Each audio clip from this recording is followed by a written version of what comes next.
여러분 사랑합니다. 축복합니다.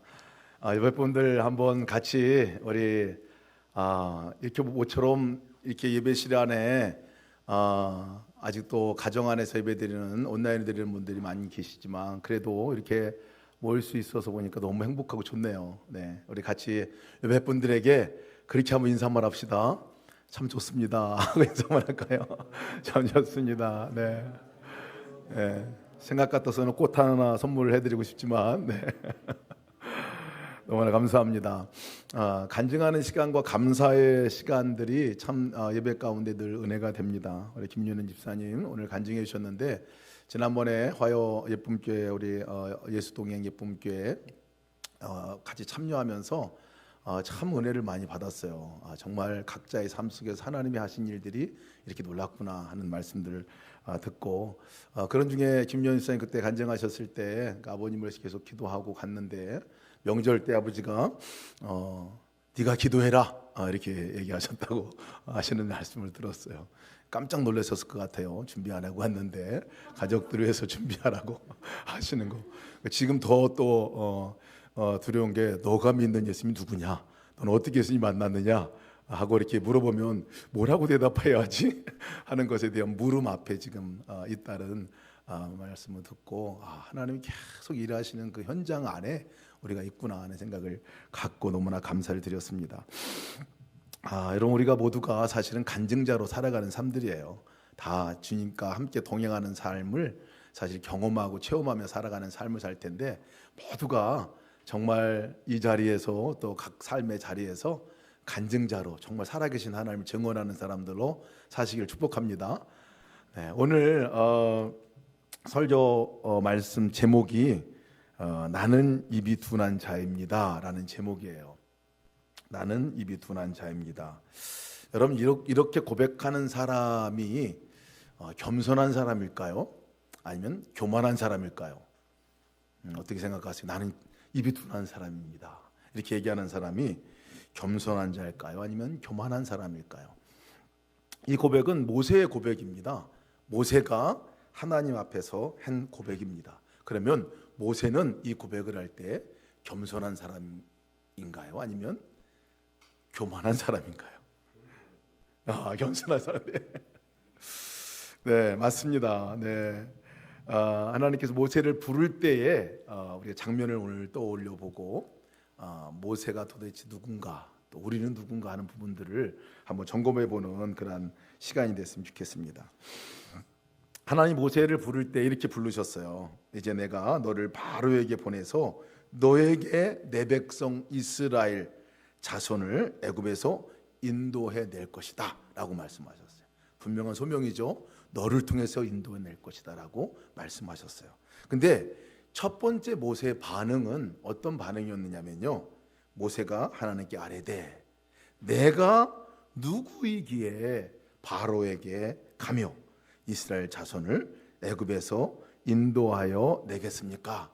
라고 이렇게 반응합니다. 내가 누구건데 그 일을 내가 할 수 있겠습니까? 라고 얘기를 합니다. 겸손한 사람입니까? 교만한 사람입니까?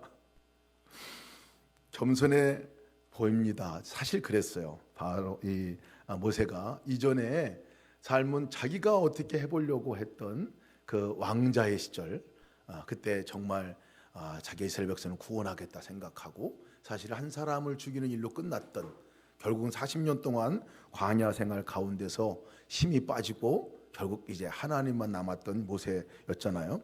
그런 모세였습니다. 그러니까 모세가 이 고백한 것은 정말 진실한 고백이라 여겨집니다. 내가 누구에게 바로에게 가겠습니까? 나 같은 사람이 어떻게 그 일을 할 수 있겠습니까? 라고 이렇게 얘기를 합니다. 그런데 이 말씀을 읽다 보면 그 이후에 전개되는 내용들을 보면 조금 좀 심각해져 갑니다. 대화 내용이 이렇게 대화가 이루어지고 있어요. 여러 종류의 대화가 3장, 4장에 걸쳐서 계속 나오는데요. 그때 모세가 그렇습니다. 그럼 보내시는 당신을 내가 누구라고 말할까요? 그랬더니 하나님께서 스스로 있는 자라고 말해라. 스스로 있는 자. 여호와라고 말해라. 이렇게 얘기합니다. 근데 또 모세가 이 말하라고 한 얘기에 이렇게 또 얘기합니다. 뭐라고 얘기하냐면 그러나 가서 내가 말한다 해도 그 사람들이, 이스라엘 사람들이 믿지 않을 겁니다. 듣지도 않을 겁니다 라고 이렇게 얘기를 해요. 그때 또 하나님께서 바로 뭐라고 얘기하시냐면, 그러면 너 손에 들고 있는 게 뭐냐? 손에 들고 있는 것을 던져봐라. 지팡이였어요. 지팡이를 던집니다. 지팡이가 뱀이 돼요. 다시 또 그걸 잡아라. 잡았더니 다시 지팡이가 됐어요. 가서 이렇게 행하라는 거예요. 또 내 손에, 네 손을 품에 넣어봐라. 그랬더니 문둥병이 발원됐어요. 다시 또 손에 넣어라. 그랬더니 또 문둥병이 나왔어요. 이것을 보여주면 그들이 믿게 되지 않겠느냐 하고 설명해주고 설득합니다. 그래도 안 되면 나일강 물을 조금 떠다가 땅에 부으라. 그러면 나일강 물이 피가 될 것이다. 땅에 피가 될 것이다. 이렇게 얘기를 하십니다. 그러니까 하나님이 내가 너에게 살아계신 것을 보여줄 테니까 너 가서 전해라 라는 얘기를 하는 거죠. 이 정도 이렇게 설득하고 이 정도 하면은 네 알겠습니다 하고 할 만한데 4장 10절쯤 가면요 뭐라고 얘기하냐. 모세가 이렇게 얘기합니다. 모세가 여호와께 아뢰되 오 주여 나는 본래 말을 잘 못하는 사람입니다. 주께서 주의 종에게 명령하신 후에도, 그렇게 보여주며 명령한 후에도 여전히 역시 내가 그러합니다. 나는 입이 뻣뻣하고 입이 둔한 사람입니다. 못한다는 얘기예요. 못합니다. 나는 못하겠어요. 하나님께 설명해 주시고 설득해 주시고 증거까지 보여주셨는데 모세가 한결같이 보이는 반응은 안 돼요, 못해요 하는 반응을 보이고 있습니다. 그랬더니 하나님께서 조금 목소리가 높아지셨어요. 뭐라고 얘기하시냐면 여호와께서 그에게 이르시되 누가 사람의 입을 지었냐? 누가 사람의 입을 진 거냐? 누가 말 못하는 자나 누가 못 듣는 자나 눈 밝은 자나 맹인이 되게 하였나? 누가 그렇게 했느냐? 나 여호와가 아니냐? 이제 가라. 내가 내 입과 함께 있어서 할 말을 내가 가르쳐 줄 것이다 라고 말씀하고 있어요. 완전히 못을 딱 박아서 얘기를 해줍니다. 이렇게 하나님께서 말씀해 주셨을 때 모세가 이쯤 되면 네 알겠습니다 그리고 갈 것 같은데 안 그래요. 보니까 바로 뭐라고 그랬냐면 모세가 이르되 오 주여 보낼 만한 사람을 보내주세요. 이렇게 얘기해요. 보낼 만한 사람을 보내주세요. 그럼 모세가 겸손한 사람입니까? 아니면 완고한 사람입니까? 처음엔 너무나 겸손해서 은혜 받았는데 갈수록 은혜가 좀 떨어졌어요. 근데 자꾸 그렇게 모세가 고백하는 고백과 이상하게 이 저의 모습과 이렇게 맞물려 가게 되는 것들도 또 말씀을 통해서 보게 됐습니다. 답답함과 함께 뭔가 모르는 동조함이 같이 이렇게 생기게 되더라고요. 이렇게 보낼 만한 자를 보내소서 하니까 하나님께서 드디어 모세를 야단치십니다. 여호와께서 모세를 향하여 노하여 이르시되 레위 사람 내 형 아론이 있지 아니하냐 라고 얘기합니다. 아론에게 네가 얘기해. 너가 할 일은 그러면 아론에게 얘기해. 가서 그렇게 얘기하기 어려우면 아론에게 얘기해. 내가 아론을 세워놓을게. 아론을 준비시켜 놓을게. 이렇게 얘기를 합니다. 그렇게 하고 이제 이 본문의 이 부르심의 장면이 끝납니다. 그리고 이제 모세가 이집트로 오게 되고요. 이집트에 와서 바로 왕 앞에서 지난주에 함께 말씀 나눈 것 같이 내 백성을 보내라 하고 말하고 또 바로가 거기에 발끈해서 이제 보내지 않을 뿐만 아니라 노역을 2배나 더 주고 하는 악화일로로 가게 됩니다. 근데 그때 다시 하나님께서 모세에게 말씀하세요. 뭐라고 말씀하시냐면 바로에게 또 가서 이스라엘 백성을 보내라 라고 말해라 이렇게 말씀하십니다. 이때 여러분 모세가 보인 반응이 뭘까요? 6장 12절에 다 해결되는 문제 같았거든요. 아까는. 근데 6장 12절에 뭐라고 또 얘기하냐면 모세가 여호와 앞에 아뢰되 이르되 이스라엘 자손도 내 말을 듣지 아니하거든 바로가 어찌 듣겠습니까? 나는 입이 둔한 사람입니다. 이렇게 또 얘기해요. 근데 하나님이 답답한 마음을 또다시 얘기합니다. 모세야 그러지 말고 6장 13절 보면 가서 얘기해. 백성들에게도 얘기하고 바로에게도 얘기해. 다시 얘기합니다. 그리고 6장 29절에 또 못을 박으면서 얘기해 주신 게 뭐냐면 내가 여호와야. 내가 내게 이르는 바를 너는 애굽 왕 바로에게 말하면 돼. 내가 그 일을 할 거야 라고 얘기하십니다. 하나님이 이 모세와 아론을 하나님의 구원을 위해서 선택하시고 정말 그들을 정말 구원할 존귀한 사람으로 하나님께 택하여 불러주신 그것에 대해서 계속 사실은 얘기하는 거거든요. 거기 보면 족보까지 나와요. 모세와 아론의 조상들의 족보가 바로 이어서 뜬금없이 등장합니다. 왜 그것이 등장했을까 생각해 보니까 너가 그런 사람이야.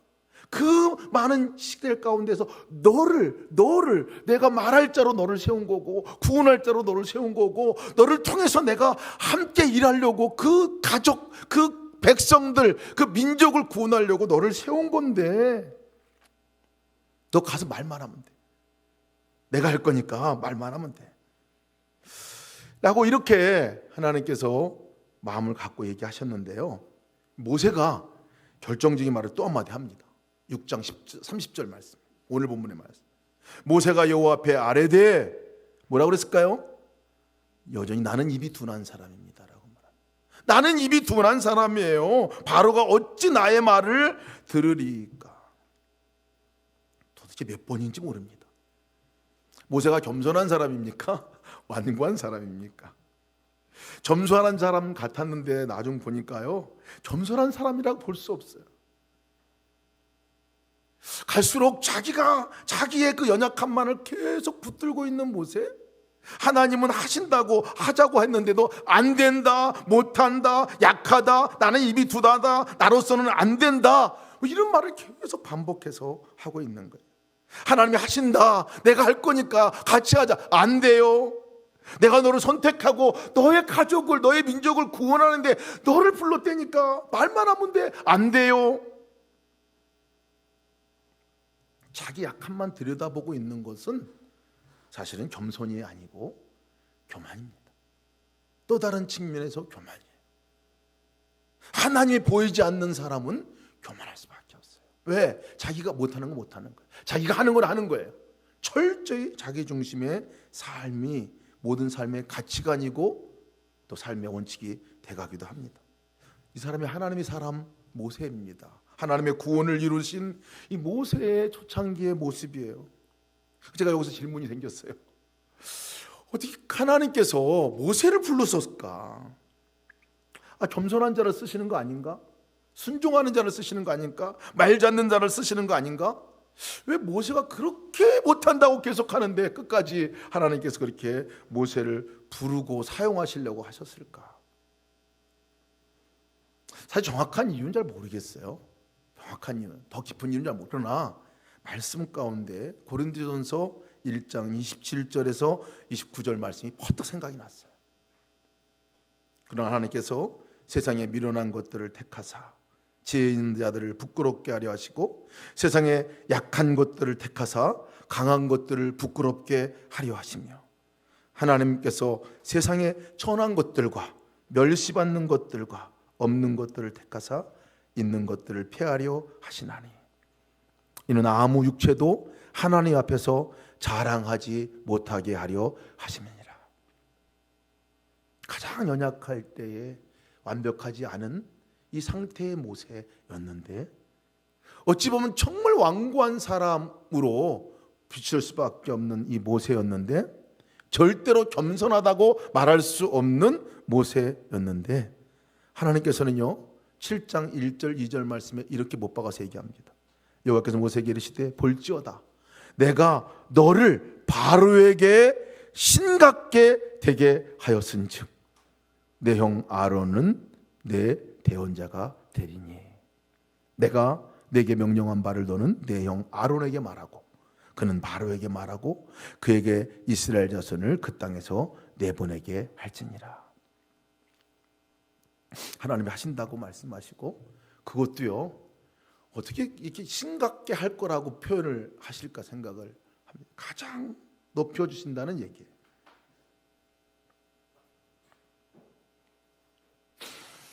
마치 하나님께서 그러신 것 같아요. 그냥 아예 원칙을 정해놓고 너 내가 쓰기로 작정했어. 넌 내 거야. 내가 너를 통해서 일할 거야. 그러니까 너 그냥 못한다고 말만 하지 마라. 내가 할 테니까 너는 그 자리에만 있어줘라. 도망가지만 말아다오. 뭐 이렇게 얘기하시는 것 같은 느낌이 들었어요. 말씀 보면서. 애고라는 하나님과 튕기고 있는 이 모세의 모습. 완고한 것 같은 모세를 책망하거나 버리지 않으시고 끝까지 설득하고 끝까지 인내하시고 계속 기회를 주시는 하나님의 모습을 말씀을 통해 볼 수가 있었어요. 근데 이런 모세가요, 사실은 그 과정을 거치면서 자신에게 말씀하신 하나님 말씀을 아론에게 말하기 시작합니다. 그리고 그 아론에게 말한 말을 아론이 바로 왕 앞에 가서 말하게 됩니다. 그 다음에 바로 이어지는 이야기이기도 합니다. 하나님께서 어떤 분이신가를 그렇게 튕기고 정말 완고해 보이는 그 사람들을 통해서 하나님께서 하나님이 누구신가를 바로 이어서 10가지 재앙을 통해서 계속적으로 일으켜 세워나가는 것들을 보게 됩니다. 그리고 하나님의 구원의 역사를 본격적으로 하나님께서 시작을 하십니다. 제가 이 모세의 부르심의 과정을 통해서 깨달은 것은요, 2가지입니다. 하나는 모세는 겸손한 사람이 아니었다는, 그렇게 충분한 자격이 있는 사람이 아니었다는 거예요. 오히려 완고한 사람이었다는 거예요. 여러분, 겸손과 교만의 차이가 뭔지 아십니까? 나는 못해요 라고 말하는 것이 겸손이 아니라는 거예요.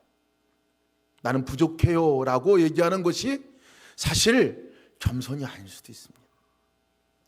왜 겸손이 아닐 수도 있냐면요, 하나님께서 분명히 계시고 하나님께서 함께 하신다고 하는데 내가 못한다고 하는 것은 교만이에요.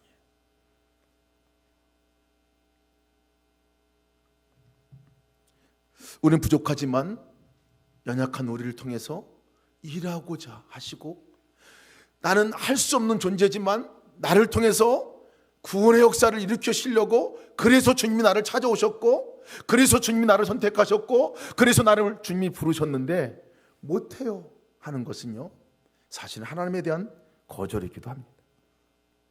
근데 그럼에도 불구하고, 그런 사람에도 불구하고 하나님께서는 모세를 포기하지 않으셨다는 거예요. 끝까지 계속해서 말씀하시고 설득하시고 그 과정 계속 같이 밟아가고 계신 하나님의 모습을 보게 됩니다. 그래서 보니까 하나님의 부르심, 우리를 부르셨을 때, 모세를 부르셨을 때 하나님 한 번도 후회함이 없다, 하나님 실수함이 없으신 분이다 라고 말씀드릴 수 있어요. 우리를 부르신 부르심도 마찬가지예요. 하나님께서 나를 부르시고 나를 구원하실 뿐만 아니라 나를 통해서 다른 사람을, 영혼을 구원해 주시고 다른 사람의 어려움으로부터 그들을 구원해 주고 그들을 정말 하나님의 풍성한 은혜의 자리로 나올 수 있도록 나를 통해서 사용하시려고 나를 불러주신 거, 여러분 후회함이 없으시다는 거예요. 후회함이 없으죠. 부족한 모습이지만 잘 빚어서 사용해 나가시는 것이 하나님이신 거죠. 우리 연약함이 때로는 우리는 가장 큰 문제라고 생각하지만요, 연약함이 문제가 되질 않습니다. 하나님 앞에서는 연약함을 인정하고 바로 하나님을 바라보면 되는 거예요. 근데 제가 이 말씀 읽다가 이 모세에 대한 이야기를 성경에서 하고 있는 또 다른 본문을 보고 잘 이해가 되지 않는 부분이 있었어요. 그게 뭐냐면 민수기 12장 3절 말씀이에요. 여기에 모세를 뭐라고 표현하냐면, 이 사람 모세는 온유함이 지면의 모든 사람보다 더하더라, 이렇게 표현했어요. 하나님이 말씀하신 거예요. 이 사람 모세는 이 온유함이 지면의 모든 사람들보다 훨씬 더 낫다, 뭐 이 얘기예요. 그러니까 온유한 사람의 대명사가 이 모세예요. 조금 전까지 온유하지 못하고 겸손하지 못한 사람, 완고한 사람이라고 소개를 드렸었는데요. 여기서는 그렇게 표현했어요. 모세가 온유한 사람이라는 거예요. 여러분, 온유하다는 표현은 뭐냐면요, 온유하다는 그 표현 자체는 내 힘이 아니라 하나님의 힘으로 살아가는 사람을 온유하다 이렇게 표현합니다. 내가 성격이 그냥 부드럽고 성격이 좋고 그냥 선한 거 이런 게 온유한 게 아니라, 진짜 온유함은 하나님이 내 힘이 아니라 하나님의 힘으로 살아가는 사람, 나는 연약하지만 하나님이 분명하게 나의 삶 가운데 찾아오셔서 하나님의 성품으로 나의 삶이 드러나고 그 성품으로 살아가는 사람, 이 사람이 온유한 사람인데요, 이 모세를 향해서 온유한 사람이다라고 말합니다. 이스라엘 백성들과 성경에서 표현하는 모세는요, 온유한 사람이에요. 조금 전에 함께 살펴본 것과는 약간 다른 모습으로 모세가 그렇게 갑니다. 어떻게 그렇게 될 수 있을까요? 원인이 뭘까요? 생각해 보니까요, 모세가 바뀐 거예요. 모세가 바뀐 거예요. 계속 하나님을 알아가는 과정, 하나님의 역사에 그 자리에 서 있으면서 자기의 연약함은 여전히 있지만 하나님께서 말씀하는 것들을 따라보고 한번 해보고 또 못한다고 또 버텨보기도 하고 이러면서 하나님이 살아계시구나, 하나님이 하시는 거구나, 하나님께서 그 일을 모세의 마음을 빚어가셨던 거예요. 빚어가셨던 거예요.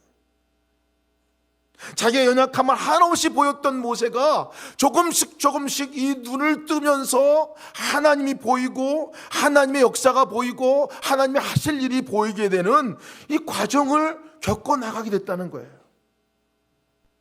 처음에는 안 돼요, 못해요, 나는 할 수 없는 존재예요, 입이 둔합니다, 딴 사람 보내세요, 이렇게만 얘기했던 모세인데요, 어느덧 그 자리에서 자기가 그 일을 하고 있는 모습을 모세가 발견하는 거예요. 구원의 역사가 자기를 통해서 일어나고 있는 것들을 발견하는 거예요. 깜짝깜짝 놀랐을 거라 생각이 듭니다.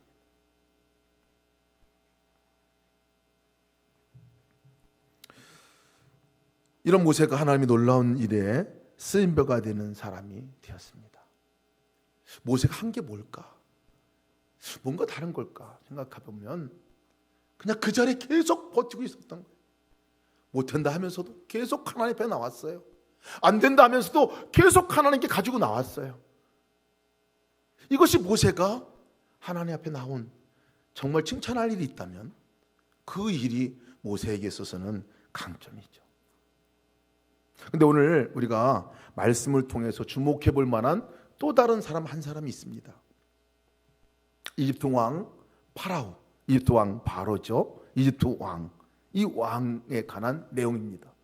7장 3절 말씀을 보면 이렇게 표현이 되어 있어요. 내가 바로의 마음을 완악하게 하고 내 표징과 내 이적을 애굽 땅에서 많이 행할 것이나 바로가 너희의 말을 듣지 아니할 터인즉이라는 말씀을 하시는 거예요. 7장에 나오는 말씀이에요. 이 바로의 마음을 하나님이 완악하게 하셨다라는 말이 나옵니다. 이렇게 완악하게 하셨다라는, 이 바로의 마음이 완악해졌다는 표현이 출애굽기에 몇 번 나오냐면요, 19번 나와요. 19번 이 바로의 마음이 완악해졌다, 바로의 마음을 완악하게 했다, 그래가지고 말 안 듣고 계속 버티다 나중에 쓰러져 죽어요. 이게 바로가 결과거든요, 결과. 근데 이 말씀이요, 사실은 좀 오해가 있는 말씀이기도 합니다. 해석하기 어려운 말씀이기도 해요. 어떻게 하나님이 바로의 마음을 완악하게 한 거냐? 그럼 하나님 바로는 꼭두각시냐? 이집트 왕은 하나님이 하는 그 작전에 꼭두각시로 세워놓은 거냐? 뭐 이렇게 얘기하는 분들도 계신데요. 이 본문의 말씀을 잘 들어볼 필요가 있습니다.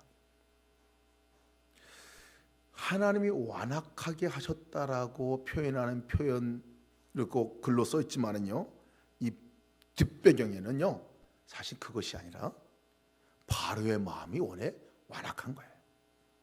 바로의 마음이 원래 완악해져 있었던 마음이에요.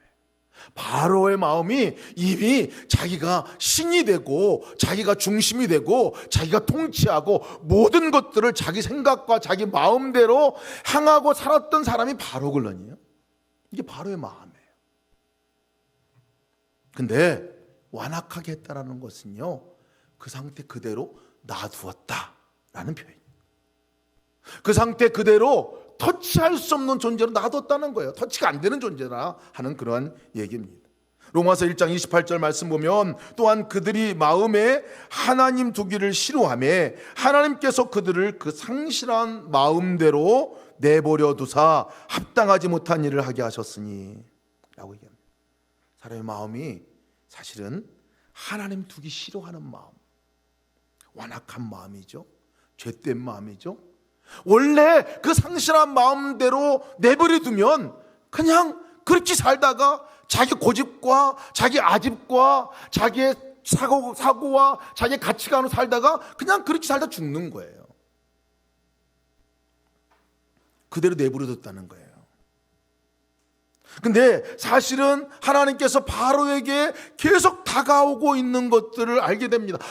모세와 아론을 통해서 계속 사실은 이 바로의 마음을 열려고 다가간 거예요. 내 백성을 보내라, 예배할 자를 예배할 걸 보내라 라고 얘기하는, 계속적으로 하나님의 현현, 뱀이, 지팡이가 뱀이 되고 뱀이 지팡이가 되는 기적, 여러 가지 앞으로 이제 함께 나눌 기적인데, 그 기적들 가운데서, 재앙들 가운데서 계속해서 기회를 주시는데, 바로의 마음은요, 하나님께 절대로 가지 않습니다. 하나님께 나가지 않아요.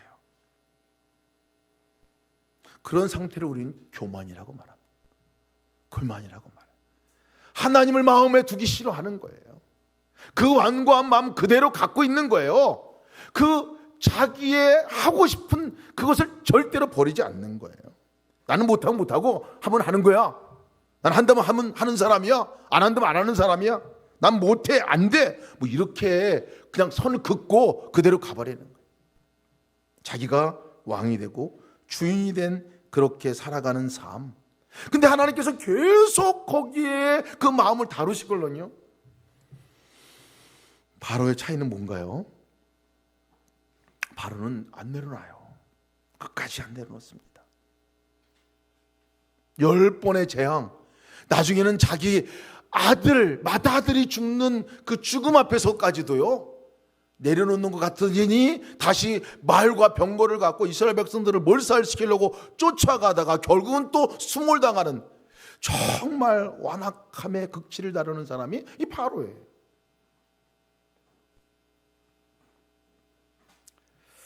사사기 21장 25절 말씀 보면, 그때 이스라엘에 왕이 없으므로 사람이 각기 자기의 소견에 옳은 대로 행하였더라. 성경에서 죄가 뭔가라고 얘기할 때, 죄는 내가 원하는 대로, 내 생각에 옳은 대로 행동하는 게 죄입니다. 하나님을 마음속에 두기 싫어하고 자기 소견에 옳은 대로, 모든 싸움이 여러분 어디서 일어나는 줄 압니까? 여기서 일어나요. 여기서 일어나요.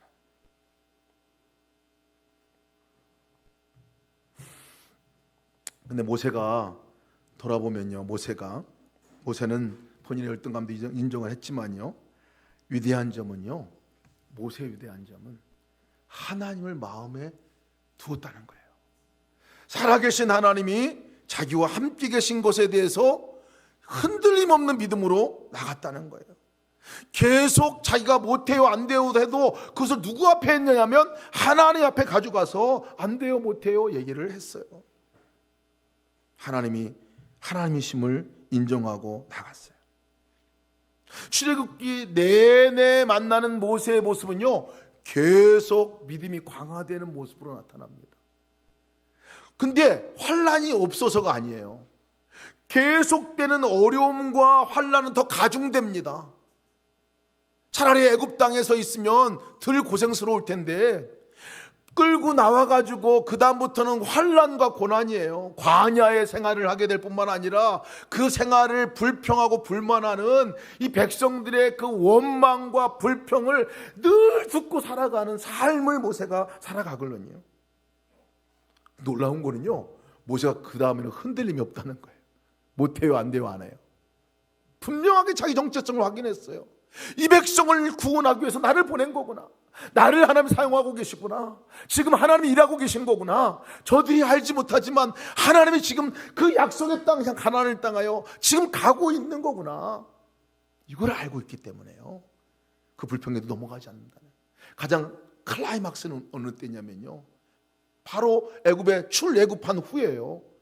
출애굽하고 나서 야, 이제는 하나님께 우리를 구원하셨구나, 바로가 우리를 놓았구나 하고 나왔는데 웬걸요, 홍해바다가 앞을 가로막고 뒤에는 애굽이 군대가 쫓아오고 그것은 죽음이에요. 아무런 대책도 해결 방법도 없는 상황이거든요. 여러분, 지도자인 모세가 도대체 어떤 생각이 났겠어요? 죽었구나, 이제 다 끝난 거구나. 근데 그때 모세가 고백하는 고백은 어떤 고백인지 아세요? 하나님께서 말씀한 말씀을 그대로 백성들에게 전합니다. 너희는 가만히 서서 여호와께서 오늘날 너희를 위하여 행하시는 구원을 보라 라고 얘기합니다. 이게 못해요 안 해요 했던 모세의 태도예요. 완고한 마음과 같은 이 모세, 하나님의 그 일하심에 거부했던 모세가 이제는 뭐라고 얘기하냐면요, 가만히 서서 여호와께서 행하시는 그 구원을 우리 봅시다 라고 얘기한 거예요. 가장 어려운 시점에, 가장 어렵고 힘든 그 시점에서 모세가 그런 고백을 했다는 거예요.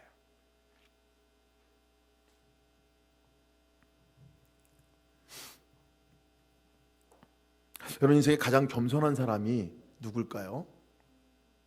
그것은요, 나는 죽고 예수로 사는 사람이 가장 겸손한 사람이에요. 내가 한다고 판을 치는 거는요, 교만이라고 말합니다. 근데 더 정말 중요한 겸손은 하나님께서 함께 하실 것이다 하는 고백입니다. 못한다, 안 된다가 아니라요, 예 주님 저는 못합니다. 그러나 주님이 하실 거기 때문에 저는 할 수 있습니다. 이 믿음을 가진 사람이 진정한 겸손한 사람이고요, 온유한 사람입니다. 난 못해요, 절대 겸손한 말이 아닙니다. 우리 못하는 존재이지만 그러나 그런 존재가 아니에요. 바뀐 존재, 주님이 함께 하시는, 주님이 함께 하시고 주님이 하실 그 일에 함께 동참하는 존재로 우리가 바뀌어졌기 때문에요. 그것을 보아야 합니다. 제가 나눔방교회 예배에 이제 참석을 이제 하고 있어요. 이제 돌아가면서. 근데 지금 2개 교회를 참석을 했어요. 화요일날, 월요일날 가진 우리 예쁨 교회, 또 목요일날 갖는 기쁨 교회. 정말 예쁘고 기쁘더라고요, 진짜. 제가 예배를 참석하면서 너무 행복했어요. 사실 너무 행복했어요.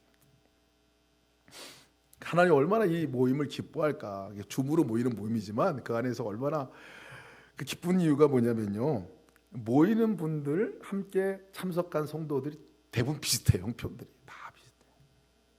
다 약점을 갖고 있고, 다 문제를 갖고 있고, 다들 넘어졌다 일어났다를 반복하고 그런 삶이거든요. 근데 그때 붙들고 고백하는 고백들은 그래도 하나님 바라보고 나갔더니 이런 일이 있었어요. 적어도 그것이 열려지는 순간에는 이런 기쁨이 있었어요. 하나님을 바라보지 못하고 나 혼자 나가는 삶을 살았던 또 이런 어려움도 있었어요. 이 고백들을 하는 고백을 정말 모든 분들이 다 하는데요, 제가 정말 가슴이 터질 줄 알았어요.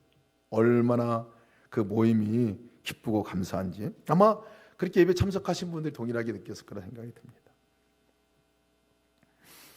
저 성도의 삶이지. 함께 우리가 같이 가는 거지. 함께 가는 거지. 함께 주님의 일하심을 함께 경험하고 함께 동료하고 함께 참여하며 나가는 거지 생각을 했어요. 근데 한 집사님이 이런 고백을 하시더라고요. 전 사실 이 자리에 와 앉아 있을 수 있는 사람이 아닙니다. 이 자리에 앉아 있을 수 없는 사람입니다. 그런데 와 있습니다. 지난 1년 동안 하루하루 주님을 생각하고 바라보는 훈련을 계속 해왔었습니다. 말씀과 기도로 살려고 하루하루 그렇게 살았습니다. 그날 하루하루 같이 하루하루 살았는데 하루하루 조금씩 변화를 경험하게 됐습니다. 근데 그렇게 한 지가 벌써 1년이 되어져 갑니다. 그리고 오늘 제가 있습니다. 이렇게 얘기하셨어요. 제가 막 가슴에 뻥 치는 그 감동이 있었어요. 조금씩 하루하루 주님을 바라보고 달려왔더니 지금 제가 여기에 있습니다 하는 그 고백이었어요. 그 집사님을 바라보고 거기 참석한 분들이, 한결같이 하는 분들이, 또 집사님 한 분이 그렇게 얘기하시더라고요. 내가 증인입니다. 내가 증인입니다. 그러더라고요. 저도 그래서 저도 증인입니다. 그래서 아마 여러분도 다 증인이에요. 다 증인. 한 번에 확 달라지고 변화되는 게 아니더라고요. 넘어졌다가 다시 일어서고, 연약했다가 다시 또 하나님으로 인해서 또 해결되고, 이 과정들을 쭉 가다 보니까 어느덧 나도 모르는 사이에 믿음에 서 있고, 여기서 내가 어떻게 그 모임을 인도하고 어떻게 내가 하나님이 하셨다는 일을 고백할 수 있을까? 그 고백이 걸려요. 모세도 그렇지 않습니까? 동일한 은혜. 모세도 처음부터 잘 된 거 아니에요. 그 가운데 하나님의 은혜를 덮어주시고 계속 설득해 주시고 한 걸음 한 걸음 인도해 주시고, 못한다, 안 한다 얘기하다가도 주님께서 하신 일들을 보고 나면 그렇지, 하나님이 하신 일이지, 힘을 다시 한번 얻고 다시 일어서고, 결국 그 백성을 애굽에서 이끌어내고요, 그 백성을 광야 땅 가운데서 하나님과 함께 살아가는 삶의 현장으로 이끌어가고 거기서 함께 살아갔던 삶을 산 사람이 모세 아닙니까? 근데 제가 이 말씀을 준비하면서 잘 이렇게 특별히 이렇게 저가 이렇게 하나님께서 한마디로 좀 해주시면 좋겠는데 이게 탁 잡히질 않는 거예요. 그래서 제가 하나님께 물어서 새벽에만 나와서, 하나님 한마디로 얘기하면 뭐라고 말씀하실 건가요? 저에게도, 우리 성도들에게 딱 한마디 얘기하신다면 뭐라고 말씀하고 싶으세요? 이번에 제가 물었어요. 그랬더니 지난 새벽에 하나님께서 저에게 말씀하셨어요. 깜짝 놀랐어요. 그런 말씀하신 것. 사투리. 좀이라는 말이에요. 좀이라는 말. 깜짝 놀랐어요. 제가. 이건 전문 용어예요. 사투리에 좀.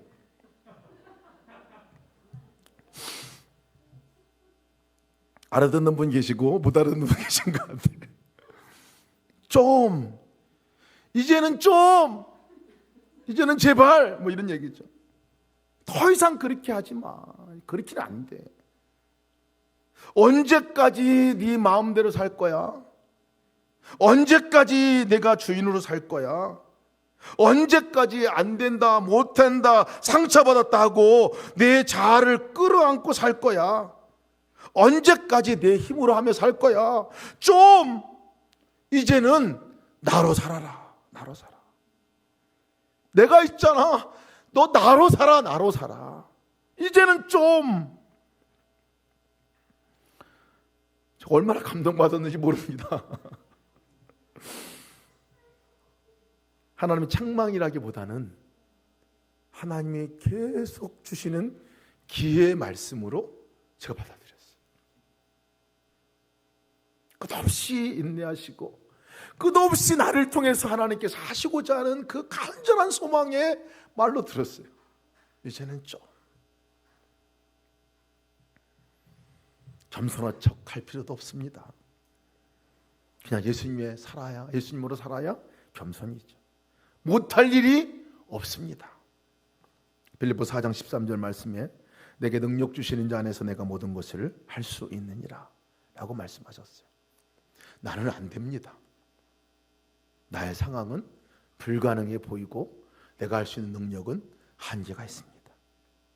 그런데 주님 안에 있을 때, 능력 주시는 자 안에 있을 때 내가 모든 것을 할 수 있다라고 말씀하십니다. 사실은 주님이 하실 것이라는 말씀이죠. 나로 사는 게 교만입니다. 내가 소견에 옳은 대로 사는 게 교만입니다.